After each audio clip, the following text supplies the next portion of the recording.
स्वागत है आपका फिर से मोएगा क्लासेस में। आज हम लोग कर रहे हैं फिर से एक नया टॉपिक, क्लास 11 चैप्टर नंबर 7 का एक छोटा सा topic, that is moment of inertia. ठीक है, मोमेंट ऑफ इनर्शिया को समझने के लिए शुरुआत से हम लोग क्या समझना है हमको कि कोई भी रोटेशन के वक्त जब कोई ऑब्जेक्ट रोटेट करती है, जब रोटेशन करता है तो उसका मास बदल जाता है। ठीक है, ये बात आप इसको समझना होगा। इस कॉन्सेप्ट को समझने के लिए क्या हो जाता है, मास बदल जाता है। इसका मतलब ये हो कि मास जब बदल जाता है तो ये किन चीज़ों पे निर्भर करता होगा, ये बदला हुआ मास किसके बराबर होता है। ठीक है, तो इसके लिए आप याद रखिएगा, दरअसल ये जो मास है, वो जो बदला हुआ मास है, वो दरअसल एक्सिस ऑफ रोटेशन से एक डिस्टेंस में निर्भर करती है। ठीक है, कि उसका डिस्टेंस ऑफ द पार्टिकल कितने कितने दूरी पे है सिंपली। यानी ये किन चीज़ों पे निर्भर करती हैं, जैसा आप देखें, शेप और साइज और डिस्ट्रीब्यूशन ऑफ द मासेस। मास का डिस्ट्रीब्यूशन, मास का शेप, मास का साइज और एक्सिस ऑफ रोटेशन क्या है इसका, इन चीज़ों पे दरअसल इसका मास निर्भर करता है।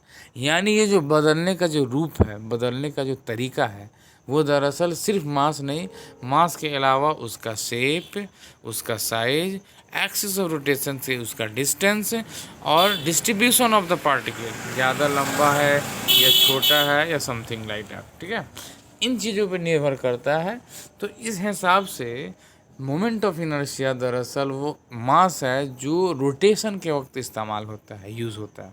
ठीक है, तो निर्भर किन चीज़ों पे करता है ये आप देख लीजिए। इसका मतलब कि जितना बड़ा मास होगा, जितना डिस्ट्रीब्यूटेड पार्टिकल ज़्यादा होंगे, उसका मोमेंट ऑफ इनर्शिया उस हिसाब से ज़्यादा होगा। ठीक है, एक्सिस ऑफ रोटेशन अगर हमारा परपेंडिकुलर होगा टू द सरफेस तो बदल जाएगा, पैरेलल टू द एक्सिस हो जाएगा तो भी बदल जाएगा। ठीक है, शेप और साइज क्या होगा तो वो बात हम लोग कर लिया, वो भी क्या हो जाएगा, बदल जाएगा। ठीक है, तो ये बात रखेंगे मोमेंट ऑफ इनर्शिया के लिए। अब यहाँ से अगला सवाल ये आता है कि इसका एसआई यूनिट जो है वो क्या है, देख सकते हैं हम, केजी मीटर स्क्वायर।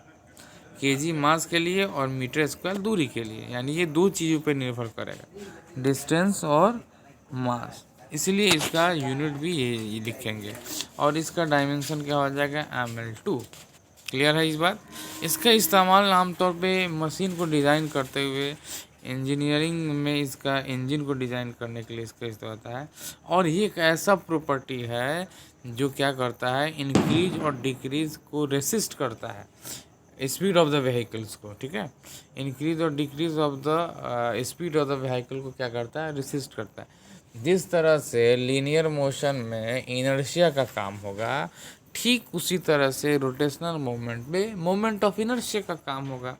ठीक है, और एक बात, इसका जो काइनेटिक एनर्जी होता है दरअसल रोटेशनल मोशन का, वो मोमेंट ऑफ इनर्शिया पे निर्भर करता है।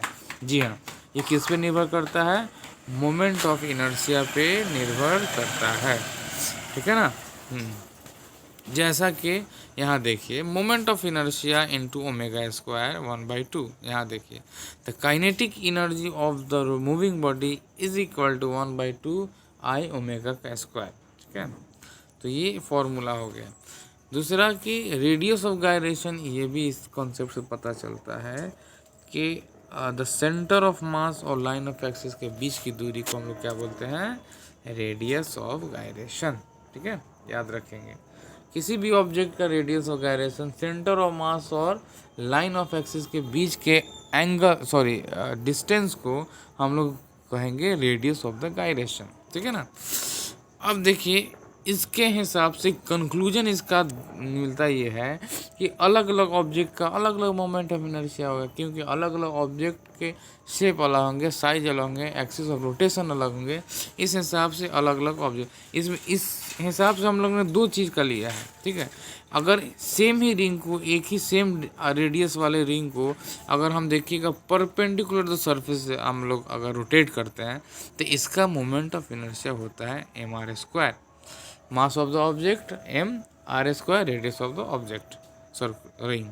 और यहाँ पे अगर पैरेलल यानी कि डायमीटर के अलोंग इसको रोटेट करते हो तब इसका मोमेंट ऑफ इनर्शिया mr²/2 होगा। तो ये था मोमेंट ऑफ इनर्शिया क्या है, किन चीज़ों पे निर्भर करता है, एसआई यूनिट क्या है, डायमेंशन क्या है, मोमेंट ऑफ इनर्शिया अलग ऑब्जेक्ट के अलग अलग होते हैं। दो हमने देखा है, और अगले आने वाली वीडियोस में हम लोग और शेप का हम लोग मोमेंट ऑफ इनर्शिया देखेंगे, ठीक है। और मोमेंट ऑफ इनर्शिया की वजह से काइनेटिक एनर्जी निकलता है, या काइनेटिक एनर्जी का वैल्यू ऑब्टेन होता है हमने देखा, और रेडियस ऑफ गायरेशन क्या है ये देखा। ये इन चीज़ों से हमारा आज का टॉपिक ख़त्म होता है। मिलते हैं फिर अगले वीडियो में, तब तक के लिए